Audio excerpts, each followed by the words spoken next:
Petite introduction de vidéo alors que je marche sur le chemin de Compostelle.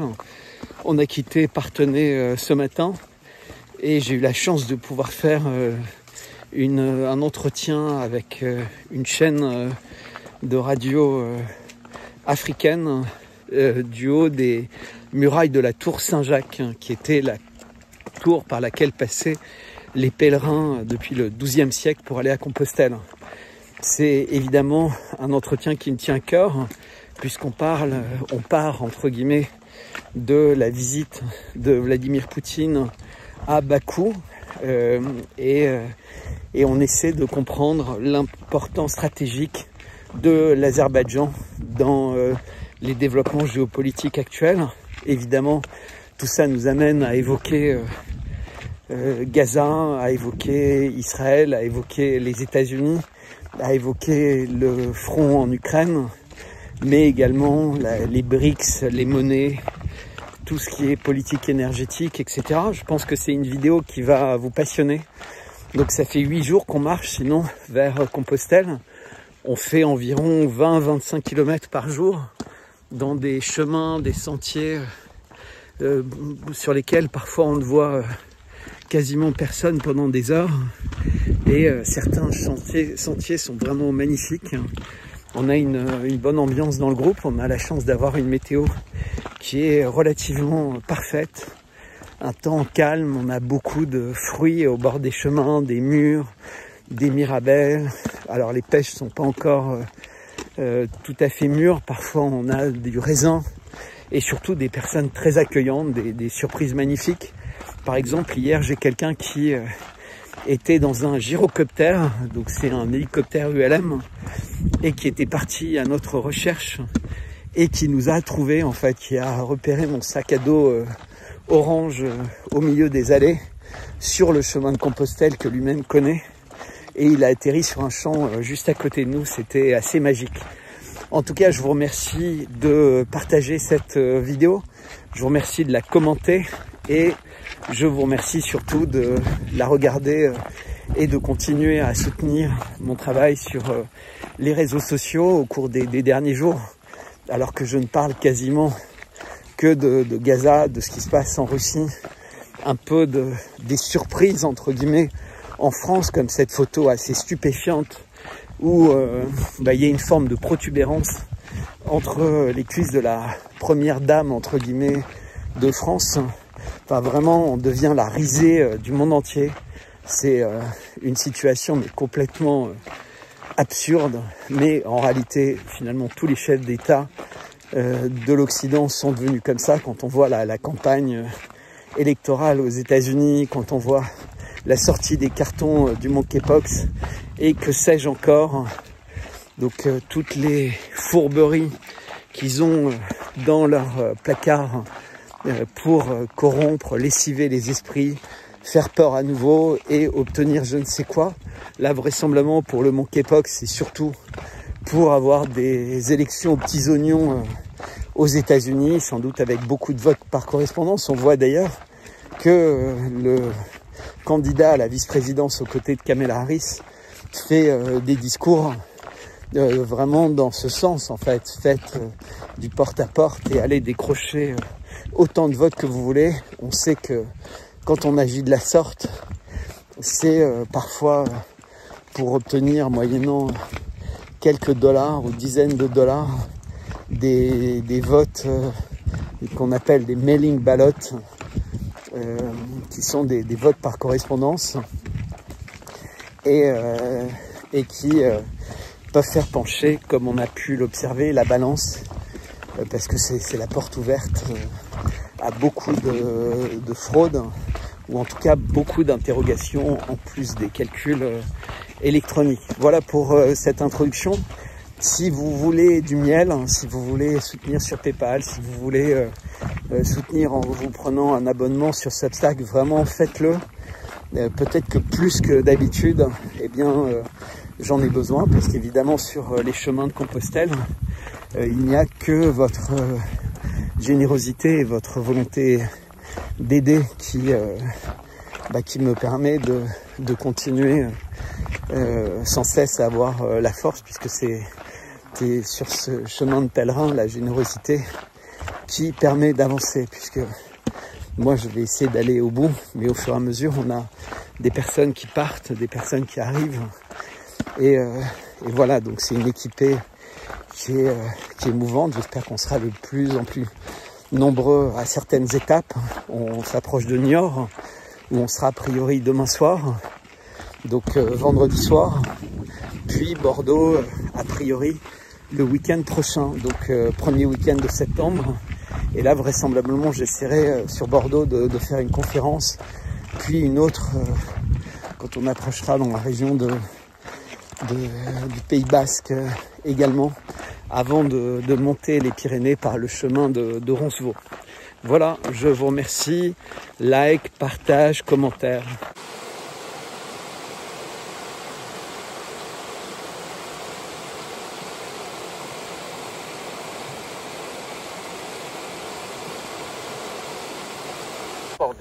Cet entretien. Bonjour Kamal, et merci de m'inviter sur ce sujet qui me tient évidemment très à cœur, puisque l'Azerbaïdjan est un pays central dans tout ce qui est en train de se passer dans la création d'équilibre ou de déséquilibre dans le monde. Donc ça va être assez intéressant à mon avis de discuter avec toi de ces questions. Eh ben, c'est avec un immense plaisir aussi pour nous.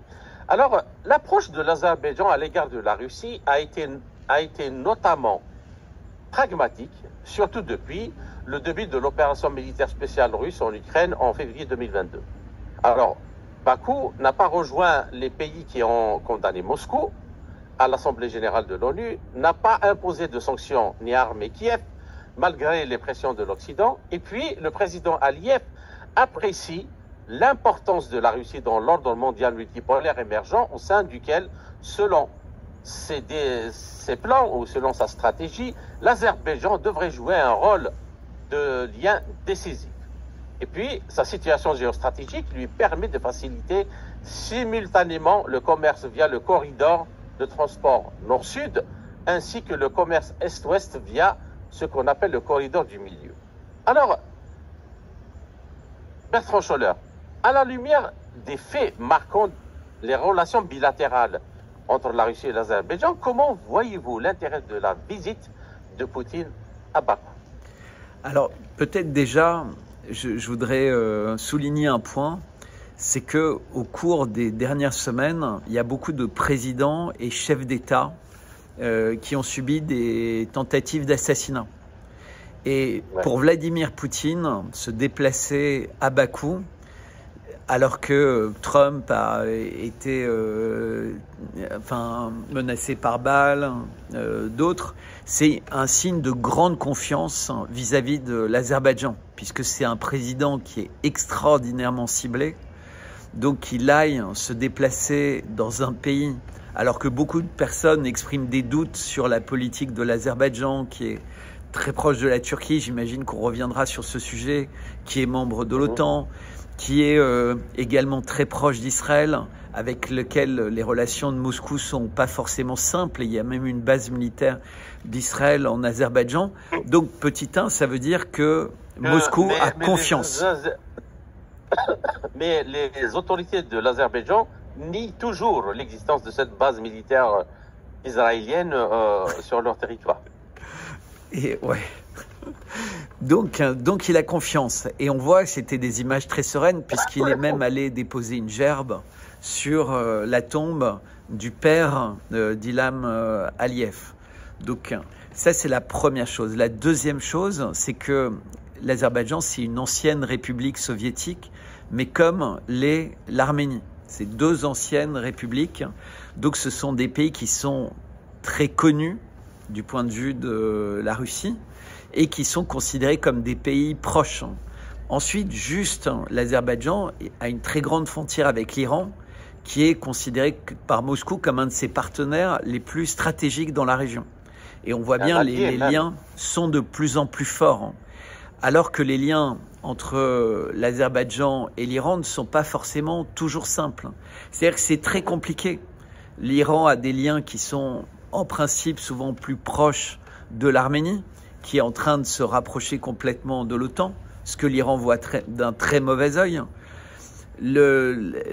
L'Arménie reproche à la Russie d'avoir joué un rôle très passif au sujet du Haut-Karabakh, ce qui est absolument faux, puisqu'en fait c'est l'Arménie qui n'a eu de cesse de débrancher la Russie au fil des mois.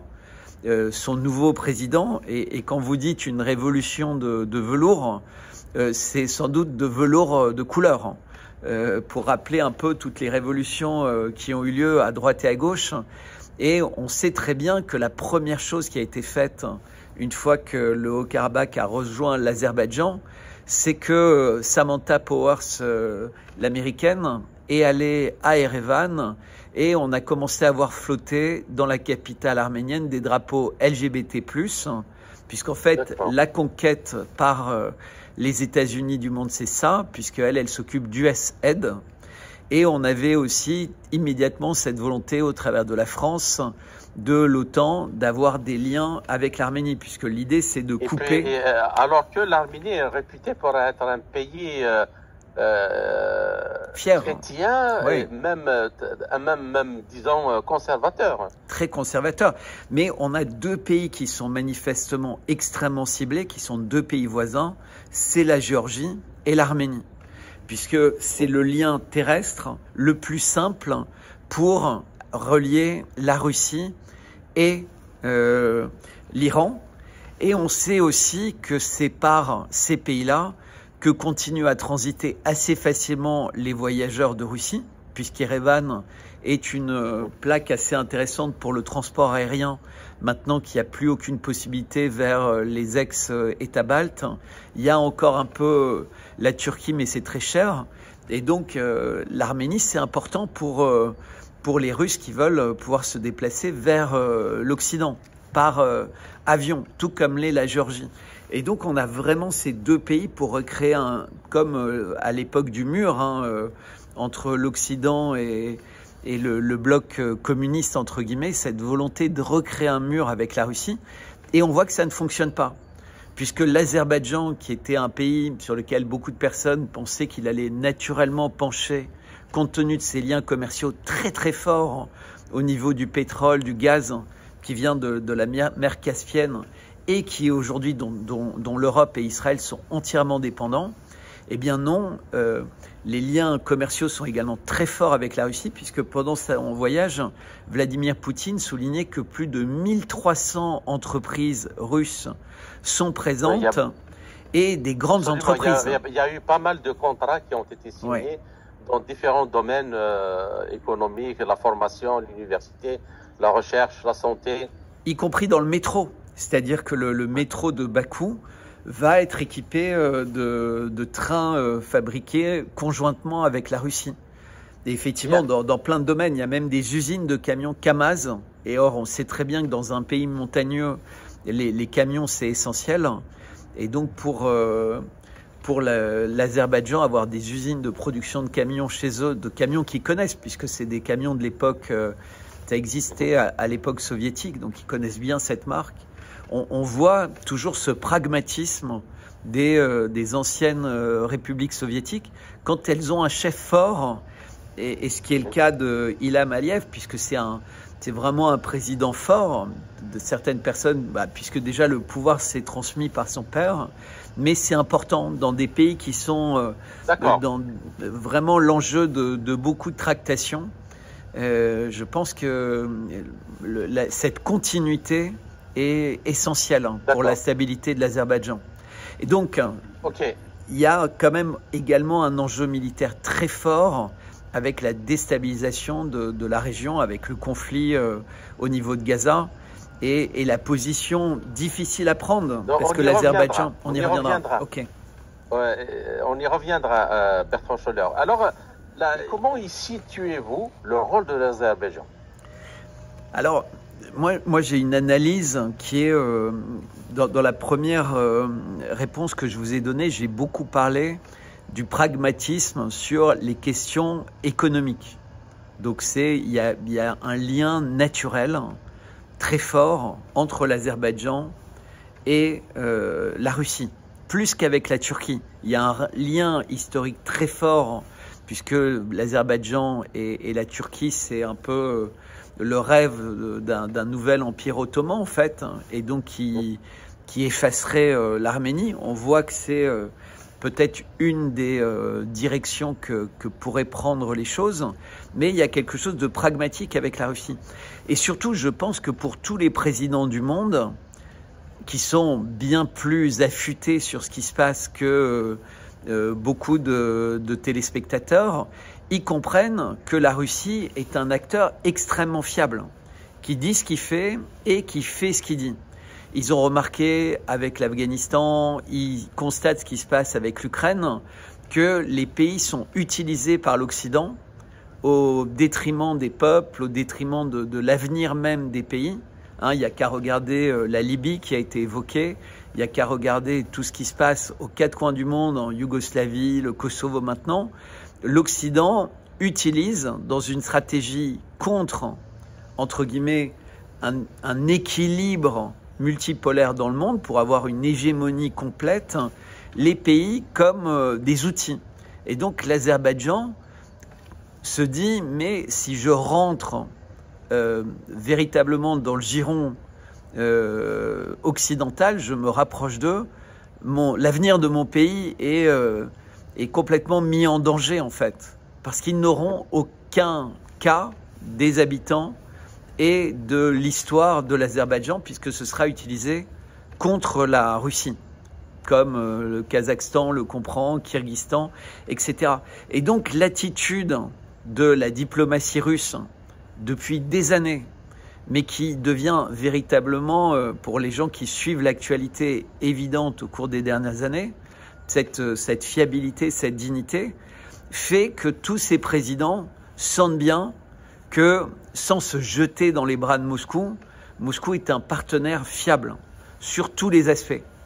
Et c'est là où on voit la force de ce travail de Vladimir Poutine, aussi bien à l'intérieur des BRICS que dans ses relations d'apaisement avec l'Iran, alors que l'Iran aurait peut-être une légitimité à répondre immédiatement, brutalement, après l'assassinat d'Ismaël Haniyeh sur son territoire, à Téhéran pour l'investiture du nouveau président.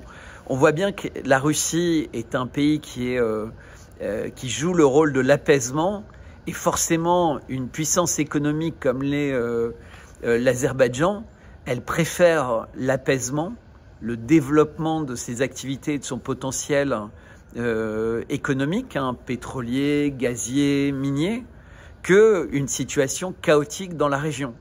Et c'est là qu'on voit la force de relations saines avec la Chine, la Russie, l'Iran. Et d'ailleurs, l'Azerbaïdjan aimerait rejoindre les BRICS. Et ça, c'est quelque chose d'important puisque ça a été dit. On y reviendra. Ouais. D'accord. Alors, Bertrand Scholler, pensez-vous et comment analysez-vous la visite de Poutine à Bakou dans ce contexte alors déjà, peut-être pour revenir sur est-ce qu'on peut croire Israël en quoi que ce soit. Officiellement, Israël dit qu'ils n'ont pas d'armes atomiques. Tout le monde sait qu'ils l'ont, et ils l'ont en particulier grâce à la France, puisque Kennedy était absolument contre. Et donc, à l'époque, les services américains auraient pas forcément donné les éléments à Israël pour obtenir cette arme atomique. À la fin des années 50, c'est la France qui a aidé. Alors évidemment, tout ça est nié par la plupart des gens, mais les preuves sont suffisamment nombreuses. Israël à l'avoir. Donc quand Israël dit qu'elle n'a pas de base secrète quelque part, quand Israël dit qu'elle n'est pas intervenue ici ou là, c'est difficile de les croire. Ils assassinent beaucoup. Et d'ailleurs, ils ont revendiqué l'assassinat d'Ismaël Haniyeh. Mais ils ont essayé de faire croire que cet assassinat s'était passé avec une bombe dans l'hôtel pour les personnalités qui aurait été placée là 2 mois avant.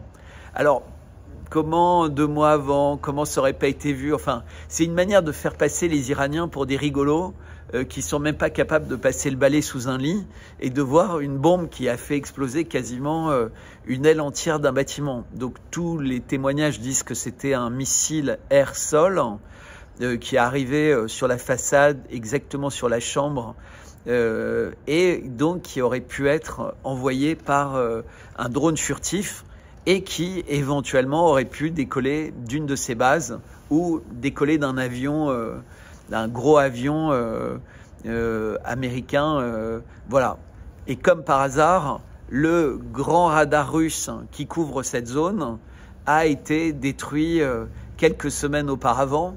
Donc les Russes sont beaucoup plus aveugles, entre guillemets, pour donner des informations aux Iraniens, l'Azerbaïdjan sur cette zone, puisque les Ukrainiens auraient ciblé, ont ciblé et ont revendiqué d'avoir ciblé la plus grande base de radar Grandes Oreilles russes qui couvrait le Proche-Orient et qui maintenant ne fonctionne plus pour quelques mois avant réparation. Donc, quand Poutine va là-bas, alors que lui-même ne peut plus disposer de ce système de radar pour le protéger autant qu'il faudrait, encore une fois, c'est qu'il est très serein sur l'attitude de Bakou. Mais effectivement, comme vous dites, c'est un enchevêtrement, puisque le premier fournisseur d'énergie d'Israël, c'est l'Azerbaïdjan. L'Azerbaïdjan est très proche de la Turquie qui est membre de l'OTAN, mais la Turquie est frontalement opposée à bien des égards et c'est un des premiers pays à avoir organisé un boycott contre Israël. Pourtant, la Turquie est très proche des États-Unis qui sont le principal soutien d'Israël. Et l'Arménie est... Quand vous dites que la Turquie a organisé un boycott de quel type? Commercial? Alors, il y a eu un boycott commercial, il y a un certain nombre de choses dans le domaine de l'armement que la Turquie ne vend plus du tout à Israël. Donc, ça doit concerner essentiellement tout ce qui est drone, etc. Alors que la Turquie a jamais dit qu'elle arrêtait d'en vendre à l'Ukraine, par exemple. Donc, commercialement, ils ont continué, alors qu'ils avaient de bonnes relations avec la Russie, à vendre des drones à l'Ukraine. Alors que pour ce qui est d'Israël, mais c'était devenu intenable, parce que la rue en Turquie ne peut pas supporter ce qui se passe à Gaza, de la même manière que la rue en Azerbaïdjan, la rue en Iran, et avec l'assassinat d'Ismaël Haniyeh, je pense que c'était encore pire, puisque c'était un chef politique qui était très respecté, y compris en Arabie Saoudite, en Iran, au Liban, en Syrie. Je ne sais pas trop pour les relations qu'il pouvait avoir avec l'Azerbaïdjan, mais je pense qu'Ismaël Haniyeh était quelqu'un qui était écouté et entendu. Et j'espère que ce sera le cas de Sinwar aussi, on verra. Mais ce sont des chefs politiques. Il faut bien savoir que les chefs d'État en Israël ont tous, à un moment ou un autre, été aussi considérés comme des terroristes ou des guerriers. Et à un moment, ils deviennent chefs politiques et c'est un statut qui fait qu'ils ne doivent pas être des cibles d'assassinat politique par d'autres pays. Et donc, pour l'Iran, mais pour la Russie, pour la Chine, ce qui s'est passé est extrêmement grave. Et d'un point de vue diplomatique, ça s'est passé alors qu'il y avait l'inauguration d'un président d'un pays. Et donc, quelque part, tous les pays qui auraient pu envoyer des délégations, des ministres ou des présidents se disent « Mais avec un État comme Israël, on est en sécurité nulle part, puisqu'ils se permettent d'aller tuer en Iran, à Téhéran, dans une inauguration d'un président qui succède à un président qui est mort dans des circonstances bizarres. Un accident d'hélicoptère, mais il y a toujours, bon, comme à chaque fois qu'il y a un accident, il y a beaucoup de gens qui se demandent, vu l'évolution des technologies dans tous les domaines, si c'est totalement fortuit comme mort, puisque tout ça se passe, les morts n'ont lieu, c'est ce que disait Maria Zakharova au moment de la mort du président iranien. Elle soulignait que les morts ne touchent qu'un camp. C'est statistiquement, il y a un camp qui représente, ouais, comme par hasard. Et donc Même la nature Ouais. rend service, rend service à... Bon, ok. Non, mais Alors, j'aimerais vous poser la dernière question avant de cette première partie. ça, c'est vraiment crucial, hein. Ce qu'on a constaté, si on ne le savait pas, au moment de l'enterrement du président iranien qui est mort, c'est qu'il y avait des délégations pratiquement de tous les pays de la région, même des pays qui étaient a priori ennemis. Et donc, en étudiant plus en détail ce que faisait cet homme discret sur la scène internationale, on a appris à quel point il avait un rôle diplomatique, un peu comme Poutine ou Xi Jinping, véritablement vers l'apaisement et vers tisser des liens très forts. Et il est mort après s'être rendu en Azerbaïdjan sur un projet économique, et on en avait déjà parlé ensemble, Kamal, de ce barrage frontalier. Puisqu'en fait, la frontière entre les deux pays, c'est un fleuve. Et sur ce fleuve, ils ont créé un barrage hydroélectrique. D'ailleurs, c'est intéressant, puisque ce sont deux grands producteurs d'hydrocarbures. Et ils s'intéressent quand même à des énergies très propres, comme l'énergie des barrages.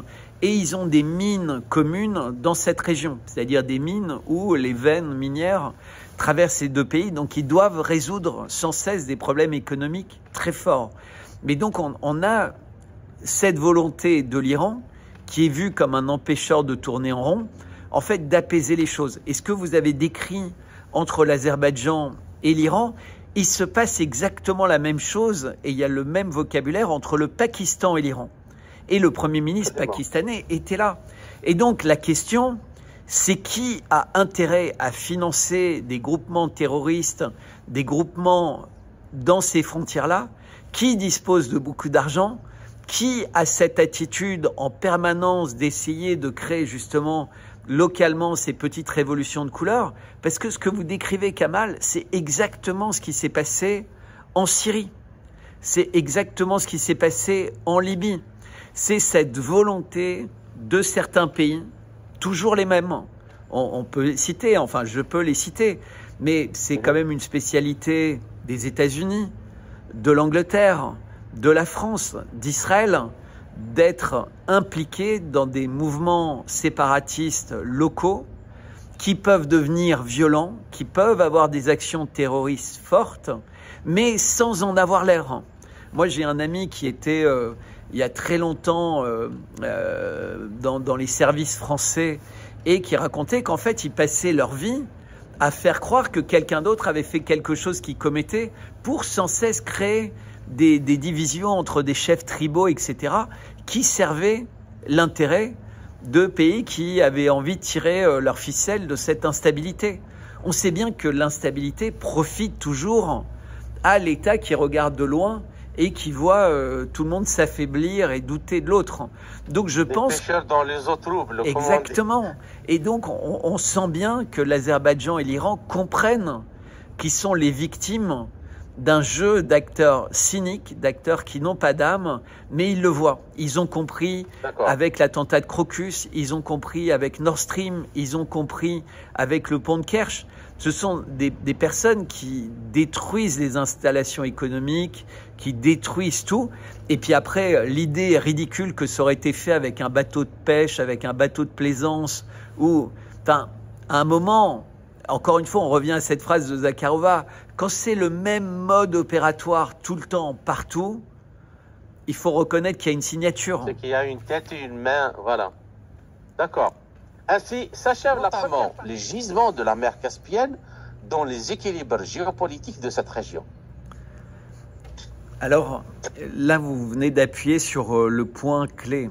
On parle beaucoup depuis le début de l'opération spéciale russe en Ukraine de la mer Noire.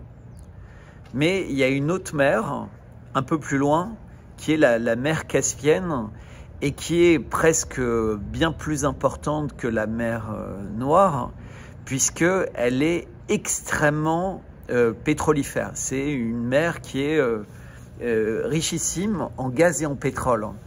Et elle est exploitée par plusieurs pays, dont l'Azerbaïdjan, dont l'Iran et dont la Russie. Et de l'autre côté, il y a le Kazakhstan.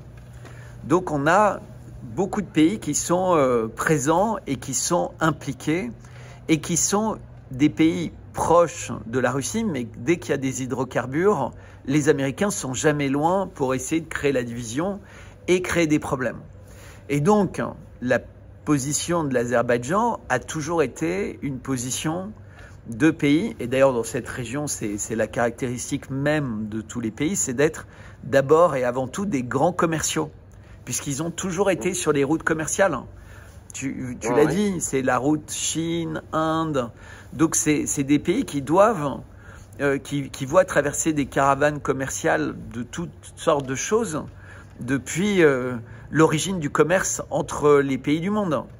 Et donc les Azerbaïdjanais, eh bien, ils sont à la fois des fournisseurs très importants de la Chine, puisque quand on regarde la liste des pays qui fournissent la Chine en gaz, évidemment la Russie, surtout depuis le gazoduc Force Sibérie, a pris la tête de la fourniture vers la Chine, mais l'Azerbaïdjan est dans le trio de tête en fait des fournisseurs, mais il est surtout le numéro 1 vers Israël et il est devenu incontournable pour l'Europe depuis la destruction des Nord Stream. Et ça passe évidemment par l'Arménie, puis par la Turquie. Et d'ailleurs, je rappelle que assez vite après la destruction des Nord Stream, le président Vladimir Poutine avait dit, eh bien, moi, la Russie, on considérait comme quelque chose de très pragmatique de faire de la Turquie un hub gazier au niveau de tous les échanges autour de la Méditerranée et vers... Sur ce point, on ne peut que convenir que la Turquie a su vraiment jouer le jeu de ses intérêts d'une manière très intelligente dans le contexte de l'opération spéciale en Ukraine et de la destruction des Nord Stream 1 et 2. Et d'ailleurs, en mer Noire, ce sont les Russes qui protègent les gazoducs qui passent par là, parce qu'il y a toujours des tentatives de continuer à mettre vraiment à mal l'industrie européenne, puisqu'en réalité, la première victime, en plus évidemment des Ukrainiens et des soldats russes qui meurent, c'est toute l'Europe qui s'effondre. Et donc un pays comme l'Azerbaïdjan, et c'est là où on voit le rôle important de la Russie, parce que si la Russie voyait d'un mauvais œil que du gaz aille vers l'Europe, bon bah déjà, ils n'auraient pas continué à respecter leur contrat, parce que ce qu'on oublie toujours, c'est qu'on parle de sanctions, on parle de tout ce qu'on veut contre les Russes. Les Russes se sont fait voler, entre guillemets, des centaines de milliards d'argent qui leur appartenait loyalement, puisque c'était comme ça qu'ils avaient été payés. Mais leur gaz continuait à traverser l'Ukraine, continuait à traverser la Pologne, continuait. La France est le premier acheteur de gaz de pétrole liquéfié russe encore aujourd'hui, malgré toutes les déclarations. C'est-à-dire que si l'industrie française ou l'industrie allemande fonctionne, c'est parce que les Russes le veulent bien, alors que les Américains voudraient l'inverse. Et donc, on voit que l'Azerbaïdjan joue un rôle de stabilité. Il pourrait très bien faire un blocus pétrolier et gazier en disant ce qui se passe à Gaza, ce qui se passe en Ukraine, et maintenant votre intrusion dans la région de Koursk, votre volonté de déstabiliser le monde ne nous satisfait pas, donc on arrête de vous fournir quoi que ce soit jusqu'à ce que vous rétablissiez un peu de calme et de bon sens. Eh bien, ils ne le font pas parce qu'ils comprennent que les dirigeants européens se tirent une balle dans le pied, voire même une balle dans la tête, pour eux et pour leur peuple avec cette conduite. Et on a cette sagesse de continuer à fournir en gaz pour éviter qu'en réalité ce soit une politique de punition collective vers les peuples. Et moi, c'est ce que j'observe, c'est que alors qu'immédiatement l'Occident fait des sanctions qui ne touchent que le peuple russe, et l'envie, c'est vraiment de déstabiliser pour créer une révolution de couleur en Russie ou en Iran ou ailleurs. Les sanctions ne touchent que les peuples. À l'inverse, il n'y a jamais de rétro-sanctions qui touchent les peuples. C'est-à-dire que vous regardez toutes les sanctions qu'a pris la Russie en réponse aux sanctions occidentales, et de la même manière l'attitude de l'Azerbaïdjan, etc., ce n'est pas de profiter des guerres. C'est absolument pas ce qui se passe. Au contraire. Et ils veulent, avec l'Inde, ils veulent avec la Chine, ils veulent avoir une place décente dans l'économie mondiale. Ils veulent pas juste être une pompe à essence ou une pompe à gaz. Et donc, ils ont une attitude très, très mûre. Et moi, c'est ce que j'observe avec fascination en regardant l'Azerbaïdjan. Et au fur et à mesure, je découvre un pays qui est dirigé, mais véritablement dans l'intérêt de son peuple. Et ça, c'est... puisqu'ils ont des relations sages avec tout le monde. Un peu comme la Turquie, qu'on critique facilement, mais la Turquie est un pays qui sait travailler pour l'intérêt de son peuple et qui est capable de dire non aux Américains, ce qui leur a coûté très cher, puisque leur monnaie a été attaquée. Et je pense que l'Azerbaïdjan sait qu'à tout moment, leur monnaie peut être attaquée, puisqu'en réalité, l'arme de l'Occident, c'est, on voit bien en Europe, hein, le président hongrois, dès qu'il veut essayer de recréer un lien avec la Russie, on lui interdit des prêts, on lui donne des amendes pour la migration. Enfin, c'est que des punitions, c'est que le bâton. Il n'y a même plus la carotte. C'est maintenant que tu es dans notre prison, si tu n'es pas content, eh ben, on va te tordre le bras jusqu'à ce que tu cèdes. Et ils observent que la Russie ne fonctionne pas comme ça avec ses partenaires, que l'Inde ne fonctionne pas comme ça, que la Chine ne fonctionne pas comme ça. Et vous, en Afrique, vous pouvez le dire encore plus facilement pour l'Afrique, puisqu'en fait, on voit bien comment les choses sont en train d'évoluer dans les relations entre les États africains et la Chine et la Russie par rapport à ce que c'était avant avec l'Occident, et les États-Unis en particulier, et la France surtout. D'accord. Alors, Bertrand, quel est votre avis sur cette question? La France joue-t-elle avec le feu en s'immisçant dangereusement dans les conflits au Karabakh, c'est-à-dire pas dans le sens d'apaiser les choses? Et puis, comment voyez-vous le rôle de la Russie dans cette question? Alors, c'est toujours parfois quand on suit l'actualité comme vous, moi ou nos auditeurs, on a envie de rigoler quand on entend la France accuser un pays de s'immiscer dans ses affaires. Puisqu'on sait très bien que ce soit en Afrique, que ce soit en Ukraine, que ce soit dans tous les pays de l'Union européenne, mais même au Brésil, au Mexique, partout, en fait, la France a une diplomatie qui essaie de s'immiscer complètement, même de nuire aux relations en allant essayer de créer des liens distendus entre l'Inde et le reste des BRICS. Donc, en Nouvelle-Calédonie, petit 1, la Nouvelle-Calédonie, c'est une colonie. Il y avait des gens qui vivaient en Nouvelle-Calédonie avant que la France y pose le pied, même si c'était avec Bougainville au XVIIIe siècle et c'était il y a longtemps. Il y a des autochtones là-bas, des autochtones qui ont des traditions et qui refusent de voir leurs traditions disparaître pour se fondre dans les règles de l'État français. Et donc ça, c'est quelque chose que les gens ne veulent pas comprendre. Les gens disent, mais il y a une majorité maintenant qui veut que ça se fasse comme ça. Mais cette majorité est une majorité coloniale qui arrive dans un pays dans lequel des gens, depuis la nuit des temps, ont des traditions. Et ces personnes voient de changements constitutionnels, de changements de règles, la mise en place d'un système qui les voue à disparaître complètement comme les Indiens d'Amérique. Et ils ne veulent pas.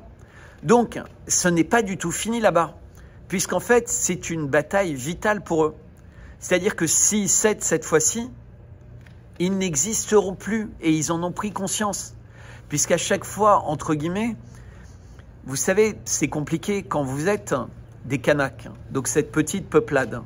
Vous n'avez pas beaucoup de moyens, vous n'avez pas forcément beaucoup d'avocats, beaucoup de gens qui vous aident, et vous avez face à vous des spécialistes qui ont des expériences de plein de colonies, de plein de peuples, enfin que ce soit au Maghreb ou partout, et qui cette fois ne veulent pas rater.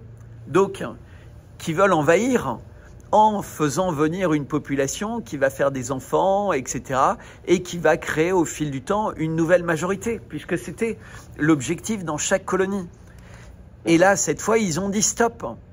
Et nous, la France qui sommes à 20 000 km de là-bas, on explique que non, c'est la loi de Paris qui s'impose, les députés du Parlement de Paris qui s'imposent, parce qu'en fait, c'est une colonie, mais ça fonctionne un peu comme un département, et donc ils ont des petits avantages, comme la Corse, ou voilà.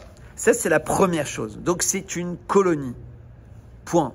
La deuxième chose, c'est que Bakou est peut-être impliqué ou pas, mais ce qui est certain, c'est que l'Australie est impliquée, que la Nouvelle-Zélande est impliquée, que la Chine aussi regarde avec attention cette île, qui est une île riche, même si elle perd de l'argent, parce que tout c'est très mal exploité quand c'est la France qui gère. Donc il y a du nickel, il y a beaucoup de choses, mais c'est surtout sur une voie maritime dans cette partie du Pacifique qui est importante. Et donc, beaucoup de gens sont influents, veulent être de plus en plus influents dans cette région. Il faut savoir quand même que Macron a fait un aller-retour d'une journée là-bas. C'est-à-dire qu'il a pris un avion qui a fait le tour du monde pour aller se montrer là-bas et dire « Regardez, tout va bien ». Mais en fait, rien ne va bien. C'est-à-dire que les images n'arrivent pas jusqu'à nous. Il y a une forme de blackout, mais c'est toujours la guerre. C'est-à-dire que les Kanaks, dans la région dans laquelle ils sont encore très majoritaires, ils ne veulent plus du tout envisager de changer leur mode de vie, leur médecine, leur éducation, leur système tribal, les relations entre les hommes et les femmes, la possibilité qu'ont les parents de gronder les enfants. Il faut quand même savoir qu'en France, l'autorité parentale n'existe plus. C'est-à-dire que si un parent dispute son enfant, il peut être mis en prison. Eh bien, les Kanaks n'acceptent pas ça. Et ils n'acceptent pas plein de choses. Ils n'acceptent pas qu'on leur impose des injections alors qu'ils considèrent qu'ils ne sont pas sujets à la maladie en question. Ils n'acceptent pas qu'on leur interdise d'avoir une forme de médecine traditionnelle. Ils ne veulent pas qu'on donne 15 injections à leur bébé. Ils ne veulent pas toutes ces choses-là. Et on peut les comprendre, puisqu'il y a beaucoup de gens en France qui ne veulent pas ça. Mais eux, ils sont chez eux.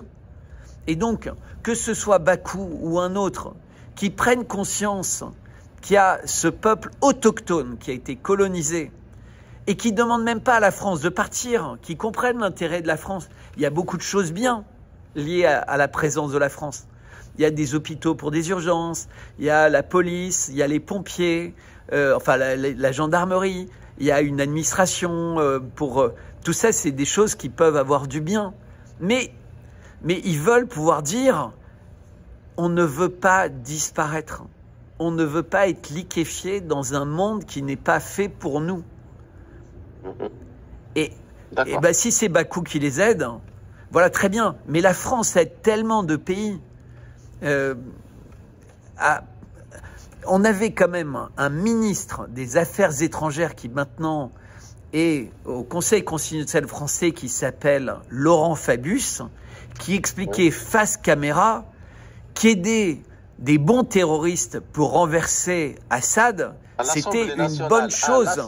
Non mais et nous déclaré ça à l'Assemblée nationale. La France, donc on disait à quel point on était impliqué pour renverser un pays.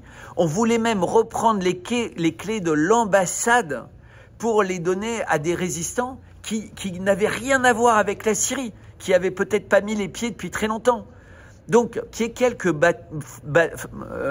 drapeaux et ou autres. Disons même les choses comme elles sont aussi, même par rapport à l'Azerbaïdjan, comme vous disiez, il n'y a pas encore de preuves que l'Azerbaïdjan s'est mêlé, mais admettons, ce qui est sûr, c'est que la France, sans aucun doute, elle s'est méfiée dans l'affaire entre l'Azerbaïdjan et l'Arménie. Exactement, aucun doute. Elle est de plein pied, dans le... Et c'est ce que disait Vladimir Poutine. Il disait, ok, vous voulez que je vous attaque frontalement, mais je ne vais pas faire ça. Vous fournissez des armes à quelqu'un qui les utilise pour tuer chez nous. Eh bien, nous, on va commencer à fournir des armes à des gens qui sont en conflit avec vous. Et vous allez réaliser ce que ça veut dire. Parce que quand le Yémen va être équipé de missiles anti-navires, beaucoup plus précis et beaucoup plus puissants, que vont dire les Occidentaux quand leurs porte-avions vont voler en éclats et leurs croiseurs et leurs destroyers. Qu'est-ce qu'ils vont dire? Ah ben non, mais c'est pas bien. Alors qu'ils font ça tous les jours contre la Russie. Alors qu'il y a un croiseur russe, le Moscou, qui a été détruit en mer de Noire avec des équipements occidentaux. Et la Russie a dit, ok, c'est le jeu, c'est le plus cynique. Mais eux ne veulent pas rentrer là-dedans. Donc ils disent officiellement, puisque vous abusez, on risque de faire la même chose. Sauf que les Russes disent aussi une chose très importante. Arrêtez de laisser proliférer des armes. Parce qu'un jour ou l'autre, vous allez avoir un Stinger à côté de Roissy ou à côté d'un aéroport à Berlin, etc. Et là, quand vous allez voir les conséquences de la légèreté avec lesquelles vous donnez des armes à n'importe qui, peut-être que vous allez réfléchir et venir à la table des négociations. D'accord. Alors... Non, je pense, vous évoquiez dans notre conversation off Samuel Huntington sur le choc des civilisations. Petit 1, on n'est pas du tout dans ce cas-là. D'une part, effectivement, ça a été, je pense, traumatisant pour beaucoup d'Arméniens d'avoir acquitté le Haut-Karabakh, mais ils doivent le mettre sur le dos de leur Premier ministre Pachinian et pas sur l'Azerbaïdjan. Et oui, en 3 jours, il y a 125 000 personnes qui ont dû quitter un endroit où ils vivaient, parfois depuis très longtemps, dans le Haut-Karabakh. Mais il n'y a pas eu de génocide, il n'y a pas eu de nettoyage ethnique au sens de mort, mais il y a eu effectivement un déplacement important de population qui a eu lieu, mais de façon calme et sans qu'il y ait... d'armée ou de coups de feu ou de choses comme ça. En tout cas, il n'y a pas eu de choses qui ont été rapportées dans ce sens. Alors qu'effectivement, il y a peut-être la volonté d'un certain nombre d'acteurs d'avoir un échauffement dans cette région. Mais ce qu'on ressent plus, moi, c'est le risque d'un calcul de l'OTAN et de l'Occident de faire miroiter l'Arménie à l'Azerbaïdjan et à la Turquie en leur disant « on vous donne l'Arménie », puisque maintenant c'est nous qui d'une certaine manière dirigeons l'Arménie, puisque la Russie a été renvoyée, considérée comme un partenaire pas fiable, US-7 gère, des forces de différents pays de l'OTAN commencent à pointer le bout de leur nez au fur et à mesure où toutes les forces russes sont parties. Et en fait, l'Arménie pourrait être un cadeau de mariée pour véritablement essayer de retourner l'Azerbaïdjan. Et je pense que c'est ça l'analyse de Poutine. L'analyse de Poutine, c'est que c'est un moment clé.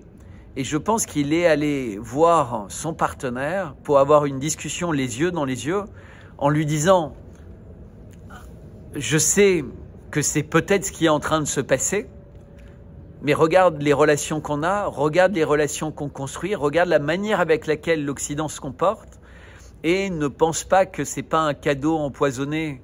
La disparition de l'Arménie aurait forcément des conséquences parce que les Arméniens se laisseraient pas faire.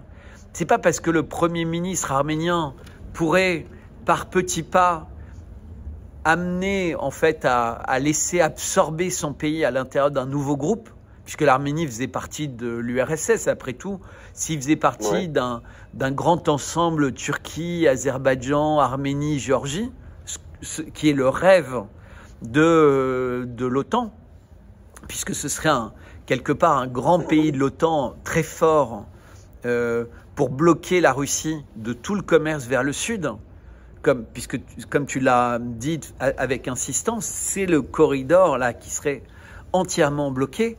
Et la Russie le sait. Mais la Russie, même si aujourd'hui l'Arménie la repousse, la Russie se sait être un partenaire naturel de l'Arménie, comme de la Géorgie. Et on voit bien les changements politiques en Géorgie. Les nouveaux élus, le Premier ministre actuel de Géorgie, il n'est pas pro-russe, mais il est pro-géorgien. Et quand on est pro-géorgien, on ne peut pas être contre la Russie. Et donc aujourd'hui, il y a Pachinian qui est un Premier ministre qui est complètement pro-Occident, mais qui dit qu'il ne va pas être remplacé par quelqu'un qui sera beaucoup plus serein vis-à-vis de l'Iran, vis-à-vis de la Russie, et qui sera plus pragmatique avec l'Azerbaïdjan et avec la Turquie. Et mais dans l'intérêt du peuple arménien. Et aujourd'hui, c'est ce qui manque à l'Arménie. C'est-à-dire, ce qui manque à l'Arménie, c'est d'avoir un président, là en l'occurrence un premier ministre, qui est totalement travailleur et qui n'est pas, pour lequel en tout cas, aujourd'hui, on peut émettre des doutes sur lui. Il aurait quand même été placé par l'influence Soros, donc cette fameuse révolution velours, ce qui n'est pas le cas d'Aliyev, qui lui a été placé par son père. Et donc, les médias nous mentent sans cesse. Et c'est incroyable parce que les gens finissent par croire les médias. Ce travail répétitif en Occident et partout. Parce que dans ce cas-là, justement, c'est très étonnant. Oui. Alors que la Russie revendique le fait qu'elle est chrétienne orthodoxe. C'est pas, il n'y a pas de séparation entre le pouvoir, vraiment comme on pourrait l'imaginer en Occident, avec l'Église orthodoxe. L'Église orthodoxe a aussi son mot à dire dans les lois qui sont votées, c'est un peuple qui croit en Dieu. On voit les églises qui sont quotidiennement pleines. C'est pas le cas en Occident. Alors comment peut-on expliquer que ce pays musulman, il a dans la tête une idée d'égorger tous les chrétiens, tout en ayant des relations avec l'une des plus grandes nations chrétiennes et protectrices de l'Église orthodoxe. Mais la Russie, et on le dit souvent dans nos émissions, Kamal, c'est quand tu m'interroges, c'est la Russie, c'est plus de 110 ethnies. C'est toutes les religions du monde en Russie. Et c'est d'ailleurs à chaque fois les discours de Poutine ou de Lavrov, y compris quand ils s'expriment au sujet d'un partenaire comme Bakou. C'est-à-dire que la Russie, elle ne regarde pas les individus par rapport à leur ethnie ou leur religion qui a à être préservée, mais par rapport à leur amour de la patrie. Est-ce que tous ces gens-là, il y a qu'à regarder le front. Poutine se déplace souvent avec Kadyrov, le Tchétchène. Et d'un point de vue religion, ils ne sont opposés qu'en apparence. Parce que, aussi bizarre que ça puisse paraître, des personnes qui ont la foi croient en Dieu, et in fine, c'est le même Dieu. Absolument. Il n'y a pas de problème de ce point de vue. Alors, une dernière question, Bertrand Scholler.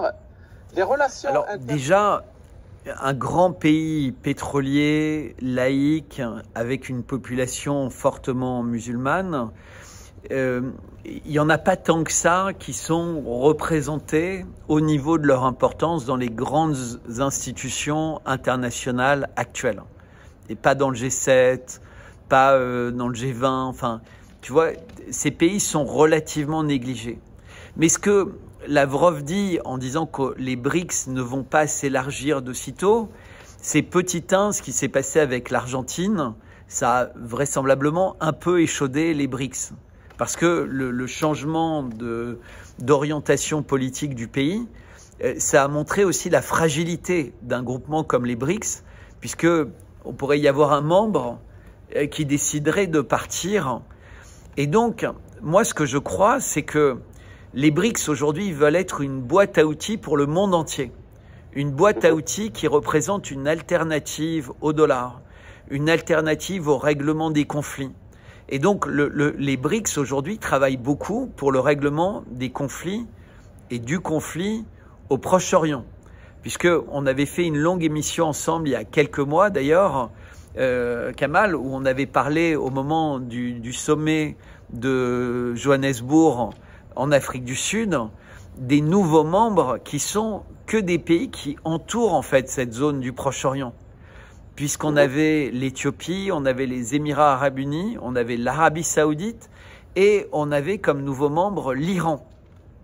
L'Iran, l'Égypte. Et l'Égypte, pardon. Et donc on avait véritablement... Tous des pays qui donnent sur les goulets d'étranglement de toutes les voies maritimes marchandes. Exactement. Et donc c'est ça qui a joué essentiellement dans ce choix. Exactement. Et donc on voit que les BRICS ont vocation à aider à résoudre, mais réellement résoudre ces conflits en mettant ces personnes dans le même groupement et à régler un enjeu qui est l'enjeu monétaire, l'enjeu des échanges monétaires.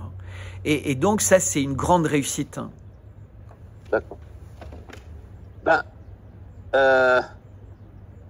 chers auditeurs, notre entretien arrive à sa fin. Bertrand Scholler, je vous remercie pour pour tous ces analyses et ces éclairages. J'espère vous retrouver dans quelques semaines à venir dans un autre entretien pour traiter d'un autre sujet. Merci encore une fois et à très bientôt. À bientôt, merci à tous. C'était Bertrand Scholler, géopolitologue